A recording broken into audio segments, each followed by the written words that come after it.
Vamos começar. Esse webinar é sobre gestão financeira de recebíveis, né? Então, na prática, como ganhar mais dinheiro e como envolver o meio de pagamento nisso, né? Otimizando o fluxo de caixa. Então, meu nome é Thiago Arnese, eu estou no Marketing Novos Negócios no Pagar.me, e quem quiser aqui também tem meu e-mail, meus contatos, enfim, fiquem à vontade. Então, a grande questão aqui é como a gente pode aumentar 107% do faturamento em um mês. Acho que isso daí é o de interesse de todo mundo, como ganhar mais dinheiro sem necessariamente investir mais em marketing, sem explorar novos negócios, né? Então, um grande problema, aqui eu vou abordar dois principais pontos. Então, o que é aumentar a conversão do site envolvendo os meios de pagamento e como gerir o fluxo de caixa de forma que também reduz o custo financeiro, logo economiza mais dinheiro no final do ano. Então, um grande problema de conversão no e-commerce são os carrinhos abandonados e a gestão confusa de recebíveis, né? Então, carrinhos abandonados, isso implica diretamente na conversão. Então, são aqueles carrinhos que, poxa, seus clientes chegaram até o final do checkout, colocaram as informações, por algum motivo não conseguiram comprar e abandonaram, né, a compra. E a segunda parte é sobre gestão confusa de recebíveis. Isso implica em menos conversão e menos dinheiro. Então, como que a gente vai aumentar essa conversão, né? Então, primeiro é fazer um checkout muito fácil de usar, com feedback dinâmico e claro para o usuário, né? O mais importante é sempre focar no próximo passo. Então, no próximo passo, legal, fez a compra, consegui colocar no carrinho e como que eu efetuo de fato o checkout. Então, tem que ser um checkout muito fácil de usar, que já tenha a resposta na hora e que seja muito claro para o usuário, né? Então, a gente fez uns testes com a nossa própria base de dados, base de clientes, e o uso de um checkout como esse, mais ou menos, aumenta a conversão em 15%, para vocês terem uma ideia. E além do checkout, tem toda uma infraestrutura por trás que permite os pagamentos serem mais aprovados. Então, como que funcionam as soluções e como que o banco enxerga essas transações? Então, vamos fazer um seguinte exemplo aqui, tem a loja do Fábio lá no final. Então, através de um gateway de pagamento, essa transação é levada a adquirente, e a adquirente fala com a bandeira que passa para o banco. Então, nessa primeira parte aqui, está vendo que tudo isso é transparente. Então, hoje vocês têm um contrato lá com as adquirentes, que repassam dinheiro para vocês, e você pode ter uma solução de tecnologia que faz essa passagem de informações para adquirente. Então, essa é a maneira mais profissional do mercado, e isso é como você tem total transparência e o banco consegue ter mais dados e aprovar mais pagamentos. O segundo meio de pagamento que vocês podem receber online é através de subadquirentes. O grande problema de um subadquirente, você tem toda a facilidade, né, de só fazer uma conta e copiar e colar o código no site e já sair vendendo, mas o grande problema é a conversão de vendas. Por quê? Porque o subadquirente ele tem um contrato na adquirente que repassa essas informações para o banco. Então o banco só enxerga que está vindo de um subadquirente. Ele não consegue enxergar da onde está vindo a mercadoria. Não sabe saber da onde a loja está, qual é o KNAI, qual que é o MCC da loja. Então, com isso, o banco tem menos informações e reprova mais transações. E a terceira opção é através de um PSP, que é o caso do Pagar.me, que você tem toda a facilidade e também não perde a transparência. Então, esse é um dos modelos que mais tem conversão de vendas. Então, só para resumir, o que são os prós e contras de um dos sistemas. Então, no subadquirente é muito fácil integrar, é uma solução integrada, você consegue colocar boleto, cartão, débito, enfim. Qual que são os contras? Então, a baixa conversão de pagamentos, checkout muitas vezes não é transparente, às vezes até tem alguns subadquirentes que têm checkout transparente, mas ele não é transparente até a cadeia final, que é o banco, no caso. Então, a alta taxa de porque tem que fazer um outro cadastro, tem que preencher mais informações, isso acaba impedindo os usuários de comprar. e não tem flexibilidade no fluxo de caixa. Normalmente são umas propostas já fechadas, então seus recebíveis normalmente recebem 14 dias, recebe tudo em 30, recebe tudo em 2, então é um pouco mais travado. O gateway de pagamentos consegue já ter uma alta conversão, um nome na fatura. Por quê? Por que vem o nome na fatura? Porque o banco consegue enxergar. Então, o banco enxergando, ele consegue também passar isso para o cartão, para a fatura do cliente. Então, checkout transparente e retentativa multi-adquirente. O que acontece muito no mercado é que quando passa uma transação por um adquirente, essa transação não é aprovada, e o que um gateway faz? Ele pode retentar no mesmo adquirente e em outros adquirentes, para aquela transação ser aprovada. Então, isso é muito legal de um gateway. E qual que é o problema de um gateway? É difícil de integrar, porque precisa juntar um gateway de pagamento, precisa juntar uma adquirente, precisa juntar um sistema de antifraude e fazer um contrato com toda essa galera e precisa de uns devs para integrar toda essa gente. E você tem o PSP, que é o Payment Service Provider, que tem todas essas, que junta o melhor do mundo do gateway com o subadquirente. Então, o PSP contra um subadquirente acaba convertendo 32% a mais, e contra um gateway 12% a mais, principalmente devido à tecnologia. Então, vamos falar agora do que é depois dessa introdução e como que o meio de pagamento pode converter mais. Vamos falar agora do dinheiro no bolso mesmo. Então, poxa, a gente pode falar aqui de como a gente pode ganhar mais dinheiro, né? Então, explorando novos mercados, investindo mais em marketing e queria focar agora na gestão financeira. Então, todo mundo sabe aí que a situação econômica atual não está tão legal assim, cheio de crises e incertezas, e isso que leva a isso, né? Uma alta taxa de inflação, a Selic subindo, e principalmente isso afeta a taxa de captação de recursos. Então, se for fazer um empréstimo no banco, a taxa de juros é alta, o cheque especial é alto, fazer empréstimo com garantia dos recebíveis também é alto, taxa de antecipação, isso é muito alto. E como a gente pode otimizar esse fluxo financeiro? Então, o que é um fluxo de caixa, o que é um fluxo financeiro? Basicamente, você ter as entradas e saídas ao longo dos meses e você calcular o seu custo em cima disso para você se organizar e não deixar para o mês que vem saber como que vai ser a vida, como que eu vou captar dinheiro. Então, o que meio de pagamento tem a ver com isso? Só para dar um overview, a maioria dos pagamentos online acontece por cartão de crédito e tirando os outros meios de pagamento, cartão de crédito não é o recebimento em D mais 2, D mais 1. Então isso acontece em D mais 30, D mais 60, D mais 90. E nessa galera aqui de cartão de crédito que eu quero focar. Então vamos pensar aqui um exemplo de uma compra de R$600. Você pode parcelar toda essa compra em 6 vezes no caso. E o grande importante aqui, coisa importante, é que o dinheiro não vale a mesma coisa hoje do que vai valer daqui a 6 meses. Então, por que muda isso? Tem a inflação e tem o custo de antecipação. Então, se eu quiser pegar aquela parcela lá, que eu vou receber normalmente em D mais 180, se eu trazer para valor presente, trouxer ela para amanhã, em vez de receber daqui D mais 180, receber em D mais 2, eu vou pagar por isso. Então, calculando, fazendo um exemplo aqui, se eu quisesse antecipar tudo para D mais 2, essa taxa aqui em cima seria o que eu pagaria por cada parcela para antecipar em D mais 2. Então, pagaria 1,86 na primeira, até chegar em 11,87 na última.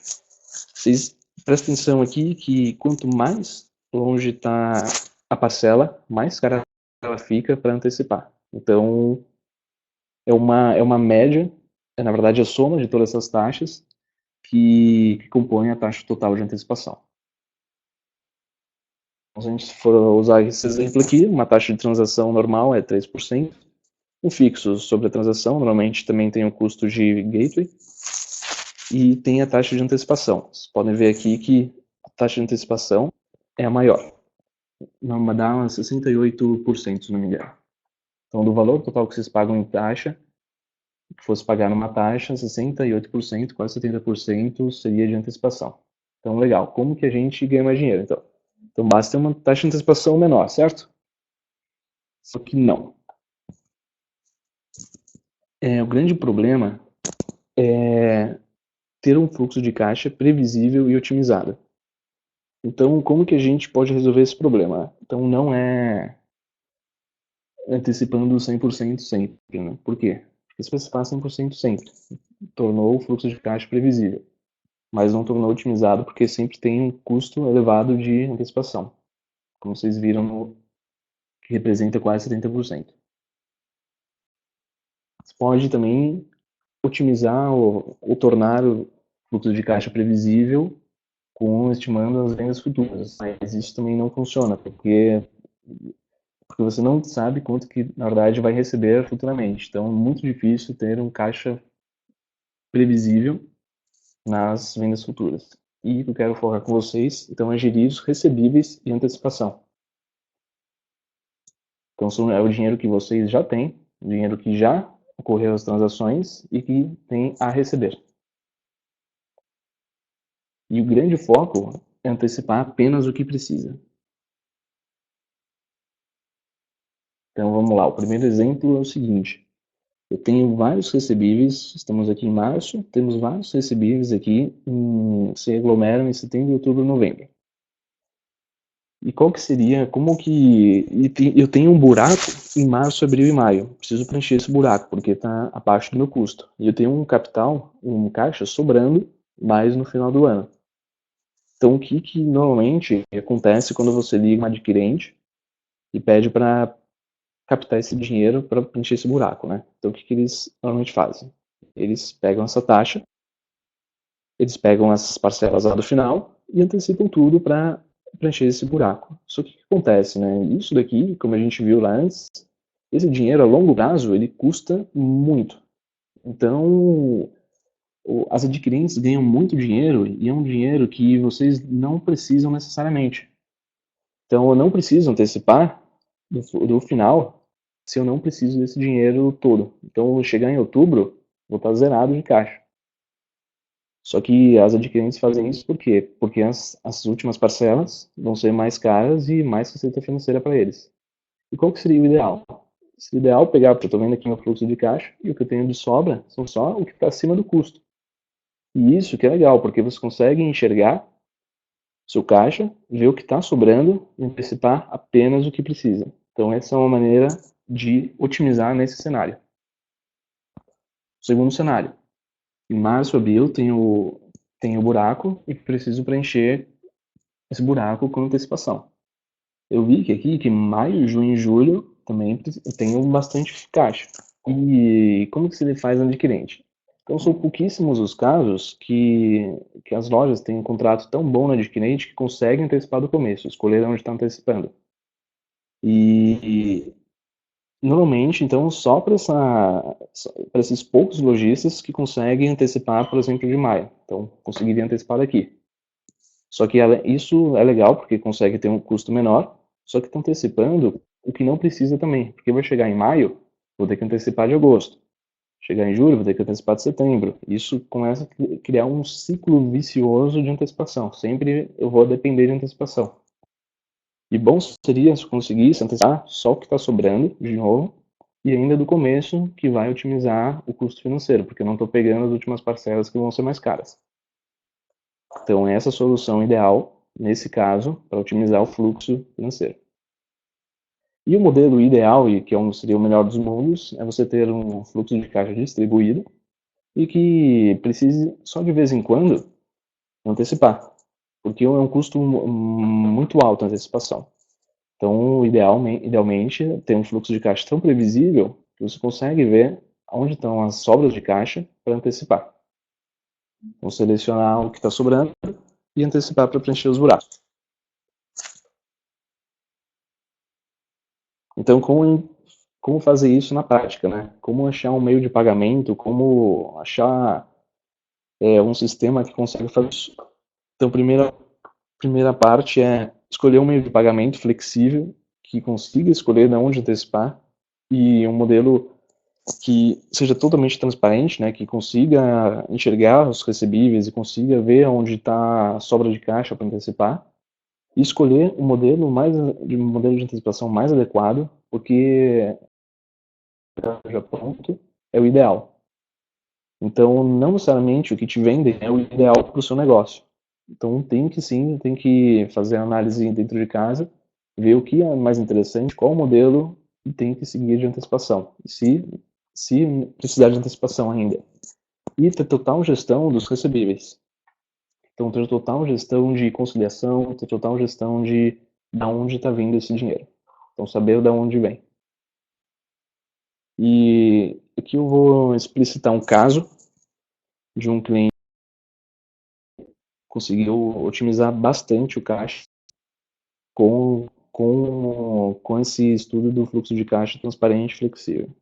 Então, essa era a situação que ele se encontrava. E o que acontecia?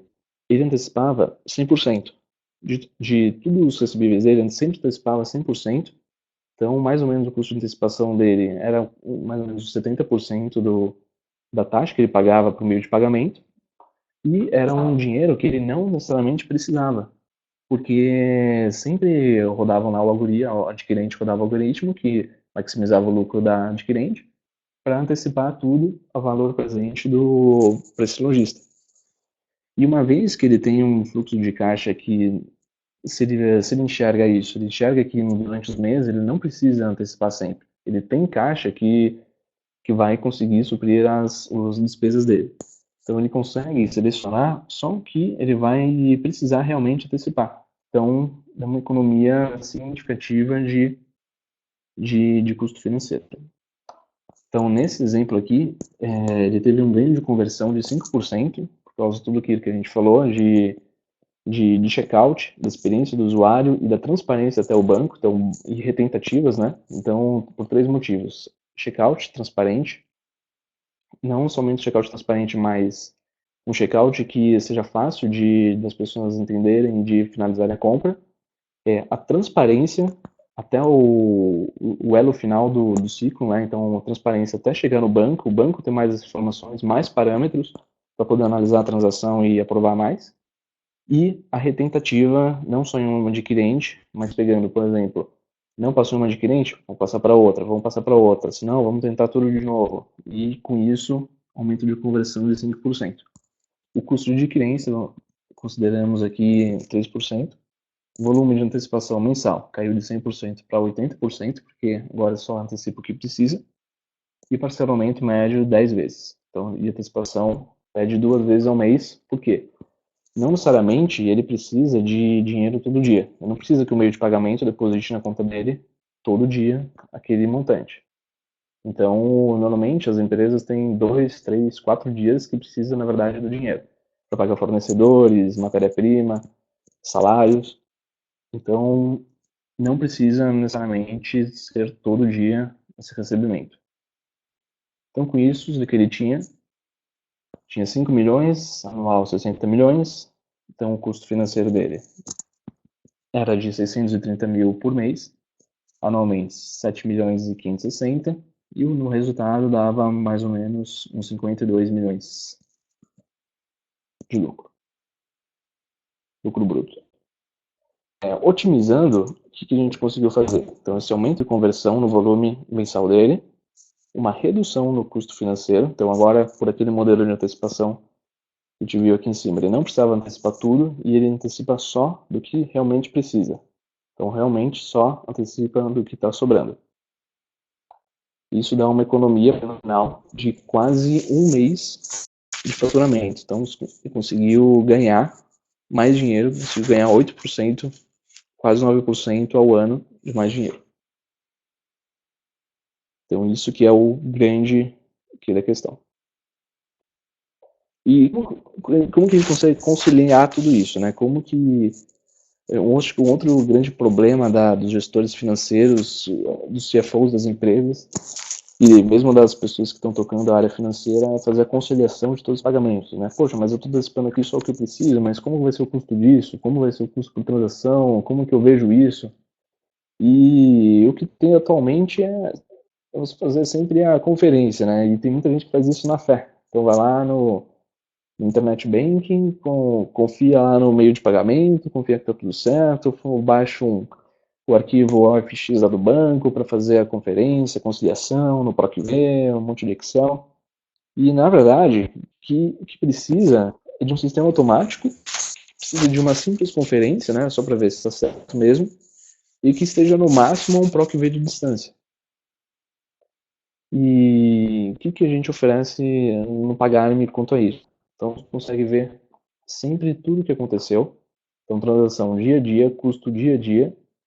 Isso também é tudo exportável, tudo por API. Consegue também ver o fluxo de recebíveis. Então, aquele gráfico que está lá mostrando aqui em cima, tudo isso a gente também fornece para ver aonde que estão as altas e as quedas do seu fluxo de caixa, onde que vão estar as entradas e as saídas. E também relatórios que são muito importantes para o negócio. Então, conversão, como estão as vendas, como que estão as fraudes, o porquê que tem recusas no meio de pagamento, qual que é o índice de chargeback, enfim, vários itens importantes para estar num painel de controle. Então, para resumir,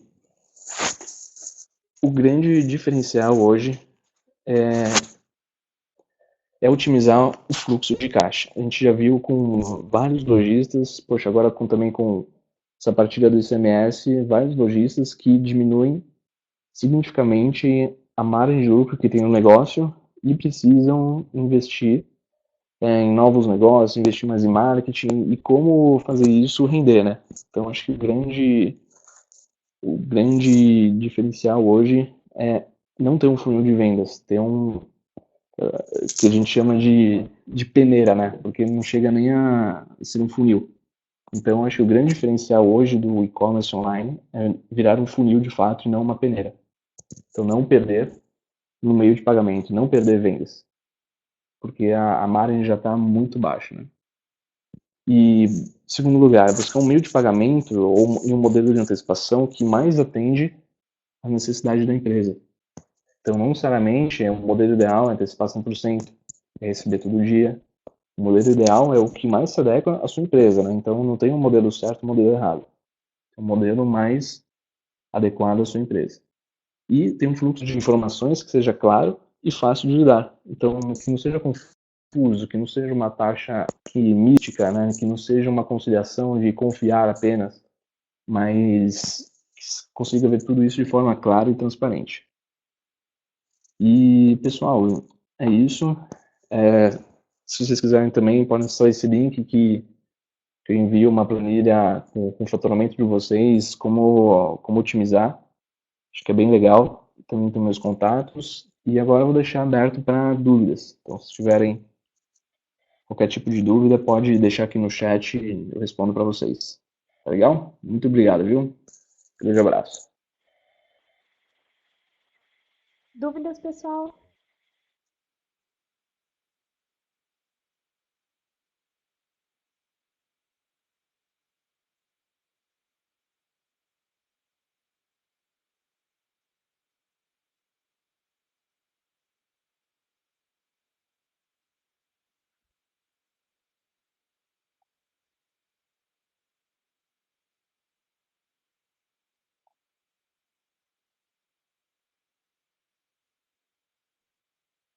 Bom, Thiago, acho que ficou bem claro então, né? Pessoal, vocês têm mais dúvida?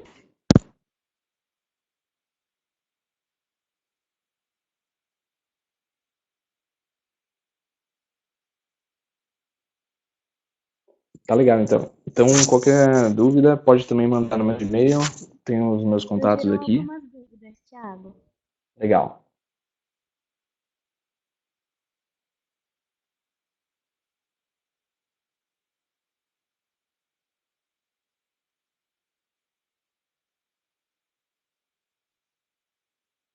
Marcos, o Pagar.me sim, a gente fornece um simulador.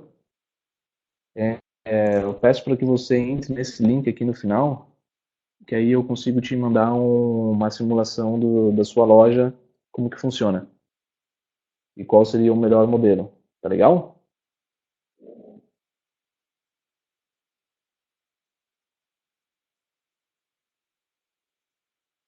Wesley, sim, o Pagame tem todos esses tipos de antecipação. Na verdade, você pode escolher quais parcelas e da onde e de qual período você pode antecipar. Então você consegue maximizar a sua receita financeira, né? Então deixar de gastar mais com antecipação, otimizando seu fluxo de caixa. Então só antecipar do que realmente precisa.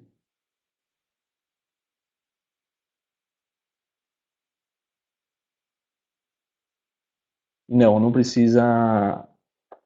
Não é só com adquirente, porque hoje o Pagarme também é uma adquirente, né?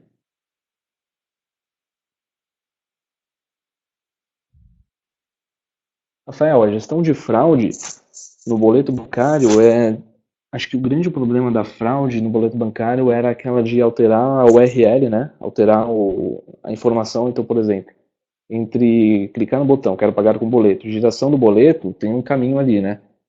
Então, o que que acontecia? Tinha o chamado malware que alterava esses dados, então aparecia lá outra conta bancária e outro valor para você pagar o boleto. O que que o Pagar.me fez para gerir essa fraude de boleto, né?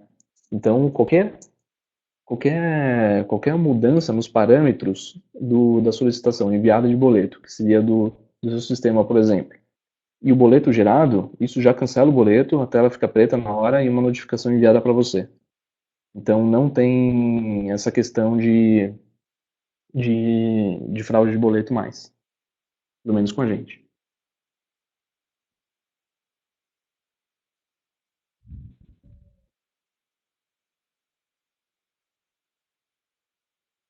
Wesley, o boleto bancário é também o recebimento em D mais dois. Então só não tem chargeback no boleto, né? Porque já foi pago. Então o boleto assim é bem tranquilo, não tem muito o que inventar de antecipação de gestão de recebíveis de boleto, né? Porque a transferência, enfim, o cliente paga hoje o boleto, em D mais dois já recebe esse valor. Renato, a gente não garante chargeback, né? Por quê? O chargeback é uma anomalia do sistema financeiro, do sistema de meios de pagamento. E o que acontece? O chargeback pode acontecer por vários motivos. Então, pode ser por desacordo comercial, pode ser a filha que pega o cartão do pai e compra, pode ser mesmo uma fraude, né? Na verdade é um assalto, né? Essa autofraude que fazer uma compra e retornar e cancelar o pagamento. E por que a gente não garante chargeback? Porque isso é um risco que envolve a cadeia inteira de meio de pagamento e se a gente começasse a garantir o chargeback, o que ia acontecer? A gente não é especialista no seu negócio. Então a gente só vai olhar números e o que passar ali, é, imagina o seguinte, né, uma transação de R$ 1.000. Se eu garanto o chargeback, e se essa transação tem a menor possibilidade de ser fraude, eu vou barrar essa transação. Então você acaba sacrificando muito a conversão se você começa a garantir o chargeback, se o meio de pagamento começa a garantir o chargeback. Porque imagina se for uma fraude, eu vou ter que desembolsar R$ 1.000, o meio de pagamento vai ter que desembolsar R$ 1.000, e se aquela transação for aprovada, legal, for uma transação legal, eu só ganharia R$ 50, né? Imagina chutando uns 5% de taxa. Então, por isso que os meios de pagamento mais profissionais eles não garantem chargeback, porque estaria abrindo mão de conversão de vendas. Então, imagina o seguinte, você pode ter o quê? 0% de chargeback, uma conversão de vendas de 50% a 60%, ou você pode ter 0,5% de chargeback e uma conversão de 92%. Então, fazendo as contas, vale a pena não garantir o chargeback, porque a prova começa a provar muito mais transações boas e barrar as ruins. Então, por isso que não garantimos.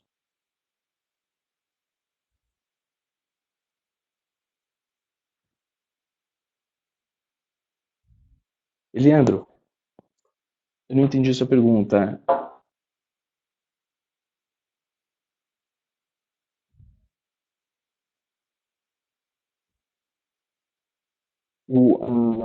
o Pagar.me pode, por sistema, ele pode funcionar em qualquer plataforma.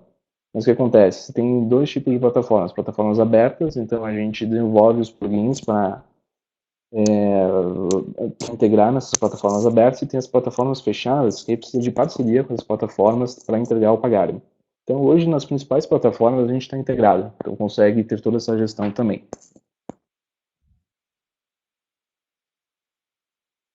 Diego, na questão de plataforma, essa implementação é muito tranquila. Então, no caso de plataformas abertas, basta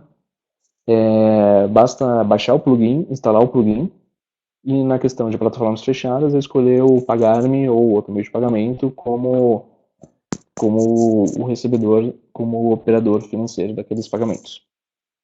Então, a implementação é muito tranquila em plataformas. Wesley, não é necessário, porque hoje o Pagar.me é um gateway mais adquirente. Então, toda essa gestão é no único contrato com o Pagar.me, então não precisa contratar outros players. E, enfim, tudo isso acontece com a gente.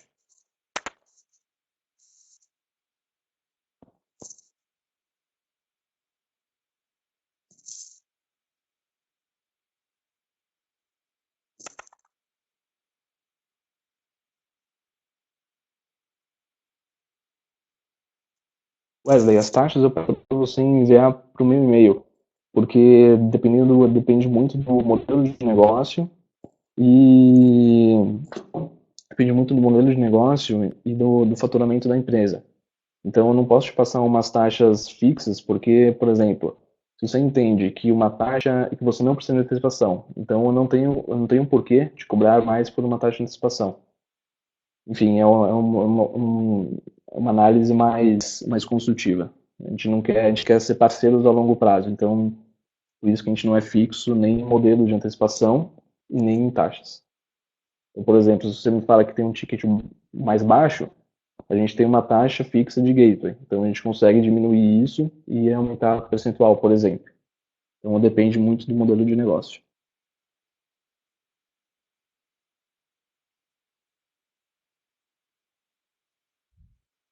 Rafael, acho que a resposta é a mesma. Mas só para vocês terem uma ideia, né, as taxas variam do quê? Mais ou menos de 3% a 4,5%, isso dependendo sempre do estágio da empresa e de faturamento também, e também a gente tem uma taxa fixa e a taxa de antecipação. Então essas são as principais taxas que o Pagar.me tem.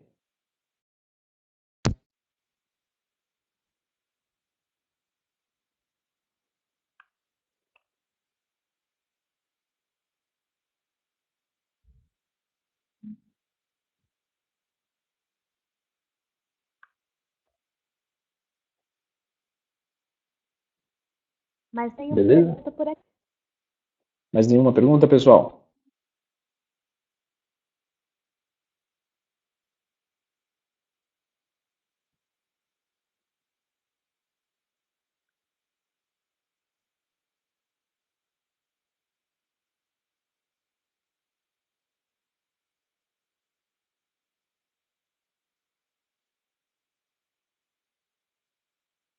Bom, qualquer coisa também vocês podem me mandar e-mail,